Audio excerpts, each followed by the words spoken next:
നമുക്ക് സേതുവിന്റെ പല്ലവിയുടെയും നാളത്തെ നല്ലൊരു കഥ കേട്ടാലോ? അതിനു മുമ്പായി ആദ്യമായി കാണുന്നവരുണ്ടെങ്കിൽ ചാനൽ ഇഷ്ടപ്പെട്ട ഒന്ന് സബ്സ്ക്രൈബ് ചെയ്യാൻ മറക്കരുത്. വീഡിയോ ഇഷ്ടപ്പെടുവാണെങ്കിൽ ലൈക്ക് ചെയ്യാനും നിങ്ങളുടെ വിലയേറിയ അഭിപ്രായങ്ങളൊക്കെ രേഖപ്പെടുത്താനും മറക്കരുത് കേട്ടോ. അങ്ങനെ നാളത്തെ വിശേഷത്തില് രണ്ടും കൽപ്പിച്ച ലക്ഷ്മിയമ്മ പൊന്നുമടത്തിലേക്ക് വരാനായിട്ട് ബാഗൊക്കെ കെട്ടിപ്പെറുക്കി വെക്കുവാണ്. ആ സമയത്ത് സേതുവിനോട് എന്ത് പല്ലവി കാര്യങ്ങളൊക്കെ പറയാണ്.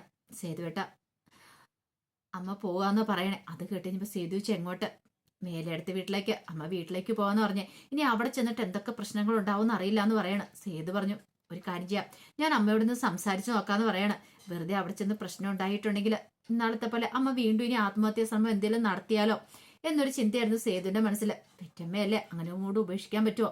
അമ്മയ്ക്ക് തന്നെ കണ്ണെടുത്താൽ കാണത്തില്ലെങ്കിലും. പക്ഷെ സേതുവിന് അങ്ങനെയല്ല. ലക്ഷ്മി അമ്മയോട് അത്ര സ്നേഹമാണ്. ആട്ടി അകറ്റി നിർത്തിയിരിക്കുക, ഒരു കാവൽ നായെ പോലെ പുറത്ത് കെടുത്തിരിക്കുക. എന്നിട്ട് സേതു പോയില്ല. തന്റെ അമ്മയാണല്ലോ എന്ന് കരുതി. അമ്മയ്ക്കൊരു ആപത്തുണ്ടായിട്ടുണ്ടെങ്കിൽ താനില്ലാതെ വേറെ ആരെങ്കിലും ഉണ്ടോ എന്ന് കരുതിയിട്ടാണ് സേതു അവിടെ ആ വീട്ടിൽ കിടക്കുന്നത് പോലും.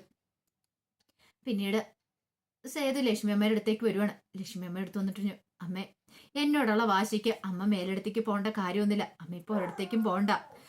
വെറുതെ പോയി പ്രശ്നം ഉണ്ടാക്കാന്ന് മാത്രം വെച്ചം. അവരെന്തേലും പറഞ്ഞ അമ്മയ്ക്ക് സഹിക്കാൻ പറ്റില്ല എന്നൊക്കെ ഇങ്ങനെ സേതു പറഞ്ഞു.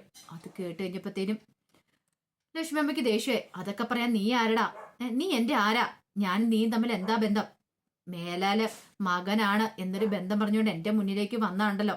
അപ്പോഴേക്കും സേതു പറഞ്ഞു, അമ്മേ, ഞാൻ ഇന്ന് വരെ അമ്മയുടെ ജീവിതം തകർക്കാൻ ഞാൻ വന്നിട്ടില്ല. ദേ, കൂടുതൽ നീ നാടകം കളിക്കൊന്നും വേണ്ട. എന്റെ ജീവിതം തകർത്ത് നീ ഒറ്റ ഒരുത്തനാ. ഇനി അതിന് ഞാൻ അനുവദിക്കുമെന്ന് നിനക്ക് തോന്നുന്നുണ്ടോ? എന്റെ കൺമുന്നിൽ പോലും നിന്റെ കണ്ടുപോയേക്കരുത്. പറഞ്ഞു കേട്ടല്ലോ. എന്റെ പിന്നാലെ നീ വരുകയും ചെയ്തേക്കരുത്. എന്ത് വേണമെന്ന് എനിക്കറിയാം. ഞാനൊരു കാര്യം തീരുമാനിച്ചാന്ന് പറഞ്ഞു. അപ്പോഴേക്കും പല്ലവി പറഞ്ഞു, അമ്മ എന്തിനാ സേതുവേട്ടനോട് ദേഷ്യപ്പെടുന്നേ? അതിന് തക്ക എന്ത് തെറ്റാ സേതുവേട്ടൻ ചെയ്തതെന്ന് ചോദിക്കാം. ഒരു സേതുവേട്ടൻ എന്നെ കൂടെ കൂടുതലൊന്നും പറയിപ്പിക്കരുത് എന്നൊക്കെ പറഞ്ഞു.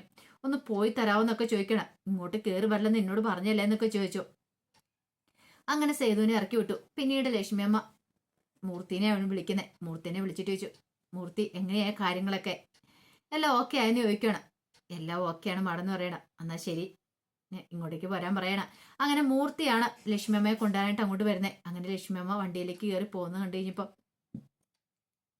സേതുവിനും പല്ലവിക്കും ഭയങ്കര വിഷമമായി. പക്ഷെ അവർക്ക് അറിയത്തില്ല പൊന്നുമടത്തിലേക്ക് പോകുന്നെന്നുള്ള കാര്യം. മേലേടത്തേക്കാന്നോർത്ത അവരിയ്ക്കുന്നത്.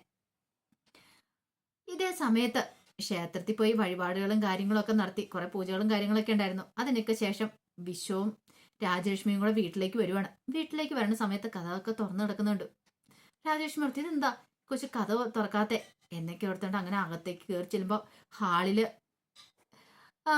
പാറ് കിടക്കുന്നുണ്ട്. വിശ്വം എന്ന് പറഞ്ഞിട്ട് ഒരു അലർച്ചയായിരുന്നു രാജലക്ഷ്മി. പെട്ടെന്ന് വിശ്വം കൂടെ ഓടി വന്നു. എന്താ അമ്മേന്ന് ചോദിക്കുക. നോക്കാൻ പറയാണ്. പാറുവിടെ അബോധാവസ്ഥയിൽ കിടക്കുന്നുണ്ട്. പാറുവിനെ വിളിച്ചിട്ട് പാറുവിന് അനക്കൊന്നും ഉണ്ടായിരുന്നില്ല.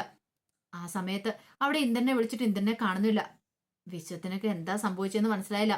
ഒരു പക്ഷേ സ്റ്റെപ്പിൽ നിന്ന് താഴേക്ക് വീണതാണോ, അതോ ഇനിയിപ്പം ഇവിടെ ഇന്ദ്രൻ ആരെങ്കിലും ഉണ്ടായിരുന്നോ, വേറെ എന്തെങ്കിലും സംഭവിച്ചാണോ എന്നൊന്നും അറിയില്ല. അപ്പോഴേക്കും രാജലക്ഷ്മി പറഞ്ഞു, എടാ പെട്ടെന്ന് പിടിക്കടാ, എത്രയും പെട്ടെന്ന് തന്നെ ഹോസ്പിറ്റലിലേക്ക് കൊണ്ടുപോകണമെന്ന് പറയാണ്. അങ്ങനെ പാറുവിനെയും കൊണ്ട് നേരെ ഹോസ്പിറ്റലിലേക്ക് പോവാണ് വിശ്വൻ രാജലക്ഷ്മി. പോകുന്ന വഴിക്ക് രാജലക്ഷ്മിക്ക് ഒരു പ്രാർത്ഥന ഉണ്ടായിരുന്നുള്ളൂ, ഒന്നും സംഭവിക്കരുത്. പാറുവിന്റെ വയറ്റിൽ കിടക്കുന്ന കുഞ്ഞിനോ ഒന്നും സംഭവിക്കാൻ പാടില്ല. ഒരു പക്ഷേങ്കില് ഇനി എന്തെങ്കിലും ആപത്ത് സംഭവിച്ചിട്ടുണ്ടോ എന്നും അറിയത്തില്ല. പാറുവിന് ബോധം പോലും വീണിട്ടില്ല. അങ്ങനെ ഹോസ്പിറ്റലിലേക്ക് കൊണ്ടുപോയിലുമാണ്. ചെന്ന് കഴിഞ്ഞപ്പോഴത്തേനും ഡോക്ടർ കാര്യങ്ങളൊക്കെ തിരക്കുവാണ്. അപ്പോൾ ഉള്ള കാര്യം പറഞ്ഞു. പിന്നീട് ഡോക്ടറോട് നിങ്ങൾ പുറത്തേക്ക് പരിശോധിക്കട്ടെ എന്നൊക്കെ പറയാണ്. അപ്പൊ സർവ്വ ദൈവങ്ങളെയും വിളിച്ച് പ്രാർത്ഥിച്ചുകൊണ്ടിരിക്കുകയാണ്. കുഞ്ഞിനും അവൾക്കും ഒരു ആപത്ത് വരില്ലെന്ന് ഓർത്തുകൊണ്ട് വിശ്വം. കാരണം ആ സമയത്ത് ഇന്ദ്രൻ അവിടെ ഉണ്ടായിരുന്നു. ഇനി ഇന്ദ്രനെ വല്ല ഉപദ്രവിക്കാൻ പറ്റിയോ ചെയ്താണെന്ന് അറിയില്ലോ. ആ സമയത്ത് രാജലക്ഷ്മി ഇന്ദ്രന്റെ ഫോണിലേക്ക് വിളിക്കുകയാണ്. ഇന്ദ്രന്റെ കാര്യം മനസ്സിലായി, എന്തിനാ വിളിക്കണേന്ന്. മിക്കവാറും വീട്ടിൽ വന്ന് കാണും. അവളുടെ വയറ്റിൽ വരുന്ന കുഞ്ഞു പോയി കാണും. ആ ഒരു സന്തോഷമായിരുന്നു ഇന്ദ്രന്. ഇന്ദ്രൻ ഒന്നും അറിയത്തില്ലാത്ത മട്ടി കോൾ എടുത്തു. എന്താ അമ്മയെന്നൊക്കെ ചോദിക്കുകയാണ്. എടാ നീ ഇതെവിടെയാ? അമ്മേ, ഞാനിതേ പൊന്നുമടത്തിലേക്ക് പോകുന്നു. ഞാൻ പറഞ്ഞില്ലായിരുന്നു പോരൂന്ന്. എടാ, നീ അവിടെ ഉണ്ടായിരുന്ന സമയത്ത് എന്തേലും അത്യാഹിതം സംഭവിച്ചിട്ടുണ്ടോ എന്ന് ചോദിക്കുക. എന്ത് അത്യാഹിതം? എടാ, പാറു ഞങ്ങൾ വന്നപ്പോ വീണ് കിടക്കുന്ന കണ്ടേ. അയ്യോ, അതിന് അവൾക്ക് കുഴപ്പമൊന്നും ഇല്ലായിരുന്നല്ലോ, എനിക്ക് ചായം വെച്ച് തന്നാണല്ലോ എന്നൊക്കെ പറയാണ്. എടാ സത്യം പറ, നീ എന്തേലും ചെയ്തിട്ടുണ്ടോ? ഞാൻ എന്ത് ചെയ്യാനായിട്ട്? എന്റെ അമ്മേ, ഞാൻ അപ്പൊ തന്നെ പോരുകയും ചെയ്തു. ഞാൻ പോരുന്ന കാര്യമൊക്കെ പറഞ്ഞായിരുന്നല്ലോ, അതിന് ഞാനൊന്നും ചെയ്തില്ല എന്നൊക്കെ പറയണം. ഭയങ്കര നിരപരാധത്വം ചമയാണ് ഇന്ദ്രന്. ഈ സമയത്ത് പാറിനെ വിശദമായിട്ട് ഡോക്ടർ പരിശോധിച്ചു. പിന്നീട് വിശ്വത്തെയും രാജലക്ഷ്മിയെ വിളിച്ചിട്ട് പറഞ്ഞു, നിങ്ങൾക്ക് ഭാഗ്യമുണ്ട്, ഭാഗ്യം കൊണ്ട് കുഞ്ഞിനൊന്നും സംഭവിച്ചിട്ടില്ല എന്ന് പറയണം. എന്താണെങ്കിലും കുഞ്ഞിനെ ഇല്ലാതാക്കാൻ ശ്രമിച്ചാണ് ഇന്ദ്രന്, പക്ഷെ കുഞ്ഞിനൊന്നും സംഭവിച്ചില്ല. അത് കേട്ടുകഴിഞ്ഞപ്പോഴാണ് രാജലക്ഷ്മിക്കും വിശ്വത്തിനും ഒക്കെ ഒരു സമാധാനമായത്. കുഞ്ഞിനൊന്നും സംഭവിച്ചില്ല, പാറിനും ഒന്നും സംഭവിച്ചില്ലെന്ന് അറിഞ്ഞു കഴിഞ്ഞപ്പം. പക്ഷെ ഇന്ദ്രന്റെ മനസ്സിലെ വിചാരം കുഞ്ഞിപ്പോ പോയി കാണും എന്നൊരു സന്തോഷത്തിലായിരുന്നു അവന്. ഇതേ സമയത്ത് മഹാലക്ഷ്മി പൊന്നുമടത്തിലേക്ക് വരുവാണ്. അങ്ങനെ മുറ്റത്തൊരു കാറ് വന്ന് നിൽക്കുന്ന കണ്ടു കഴിഞ്ഞപ്പോഴത്തേനും ആദ്യം പ്രതാപനാണ് ഇറങ്ങിച്ചിരുന്നത്. പ്രതാപം നോക്കി കഴിഞ്ഞപ്പോൾ ലക്ഷ്മിയമ്മ ഇറങ്ങുന്നുണ്ടു. അപ്പോഴേക്ക് പുറകെ ഇന്ദ്രനും പൂർണ്ണിമ അവരെല്ലാരും കൂടെ അങ്ങോട്ടേക്ക് വരുവാണ്. അങ്ങനെ മഹാലക്ഷ്മി കാറേന്നിറങ്ങി മുറ്റത്തേക്ക് ഇറങ്ങി കഴിഞ്ഞപ്പോഴത്തേനും അച്ചു ഒന്ന് പൂർണ്ണിമയെ നോക്കി. അപ്പോഴേക്കും പൂർണ്ണിമയ്ക്ക് കാര്യം മനസ്സിലായി. 24 മണിക്കൂറാ സമയം തന്നിരിക്കുന്നത് വീട് വിട്ടിറങ്ങാനായിട്ട്. മക്കളെയും മരുമക്കളെയൊക്കെ കൂട്ടി ഈ വീട് വിട്ടിറങ്ങിക്കോണമെന്നാ പറഞ്ഞിരിക്കുന്നത്.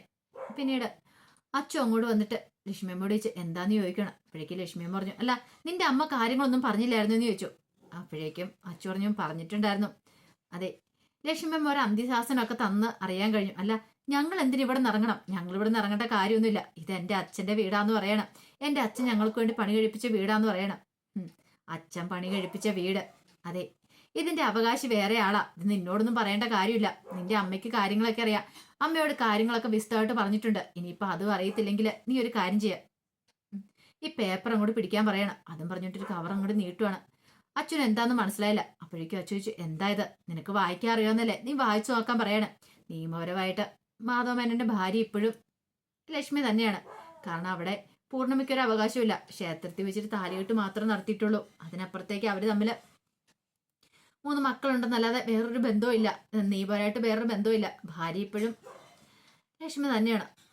ആ സമയത്ത് പൂർണ്ണിമ അച്ഛനെ നോക്കുകയാണ്. എന്ത് ചെയ്യണമെന്ന് അറിയത്തില്ല അച്ഛന്, കാരണം ഇത്രയ്ക്ക് പ്രതീക്ഷയില്ല. അപ്പോഴേക്കും ലക്ഷ്മിയമ്മ വന്നിട്ട് പറഞ്ഞു, നിങ്ങൾക്ക് തന്നിരിക്കുന്ന സമയം കഴിഞ്ഞു.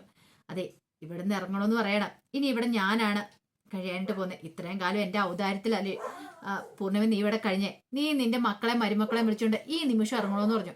അപ്പോഴേക്കും പ്രതാപം വന്നിട്ട് പറഞ്ഞു, അതെങ്ങനെ ശരിയാവും? പെട്ടെന്നൊരു നിമിഷം വന്നിട്ട് നിങ്ങൾ ഇവിടെ നിന്ന് ഇറങ്ങാൻ പറഞ്ഞാൽ അത് ശരിയാവുന്ന കാര്യമൊന്നുമല്ല. അപ്പോഴേക്കും പ്രതാപനോട് പറഞ്ഞു, അത് നിന്നോട് പറയേണ്ട കാര്യമൊന്നും ഇല്ലാന്ന് പറയണം. ആ സമയത്ത് ഇന്ദ്രൻ പറഞ്ഞു, നിങ്ങൾ എന്ത് പരിപാടി പറയണേ? ഇത്രയും കാലം ഇവിടെ കഴിഞ്ഞിരുന്നേ പൂർണ്ണിമയല്ലേ? അത് മാത്രമല്ല പൂർണ്ണിമയുടെ ഭർത്താവാണ് മാധവമേനൻ എന്ന് പറയാം. അതെ, നിയമപരമായിട്ട് ഞാനാണ്, എനിക്കാണ് ഈ അവകാശം ഈ വീട്ടിൽ, അറിയാലോ. മാധവമേനന്റെ ഭാര്യ ഞാനാണെങ്കിൽ ഇനി മുതൽ ഞാൻ ഇവിടെ കഴിയും.